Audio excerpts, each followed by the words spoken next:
Kozhikode regional science centre പ്ലാനറ്റേറിയത്തിൽ ചെല്ലുമ്പോൾ അവിടുത്തെ first എൻട്രിയിൽ തന്നെ നമുക്കൊരു സ്റ്റാച്യു ഉണ്ട്. അതാണിത്. അപ്പം ദേവു ഇത് കണ്ടിട്ട് ഓടി വന്നിട്ട് എന്നോട് പറഞ്ഞു, അമ്മ അത് അരിക്കൊമ്പൻ എന്ന്. ശരിക്കും പറഞ്ഞാൽ അതിൻ്റെ കൊമ്പൊക്കെ കണ്ടപ്പോൾ ദേവു വിചാരിച്ചത് ആനയാണ്, അരിക്കൊമ്പനാണ് എന്നൊക്കെ. അതും അരിക്കൊമ്പനല്ല. ഇതറിയാത്ത ചില കുട്ടികൾക്ക് വേണ്ടിയിട്ടാണ്.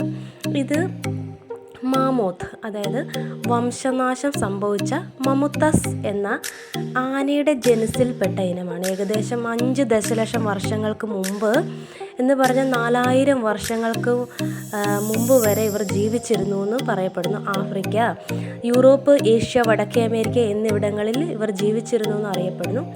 ഏഷ്യൻ ആനകളുമായി മമൂത്തുകൾക്ക് കൂടുതൽ ബന്ധമുണ്ട് അല്ലെങ്കിൽ സാമ്യമുണ്ട്. അപ്പം കോഴിക്കോട് പ്ലാനറ്റേറിയത്തിൽ പോയി കഴിഞ്ഞാൽ കുട്ടികൾക്ക് പഠിക്കാനൊക്കെയുള്ള എല്ലാ കാര്യങ്ങളും ഇങ്ങനെ കാണാനൊക്കെ പറ്റും. അവർക്ക് നല്ലൊരു അനുഭവമായിരുന്നു അത്.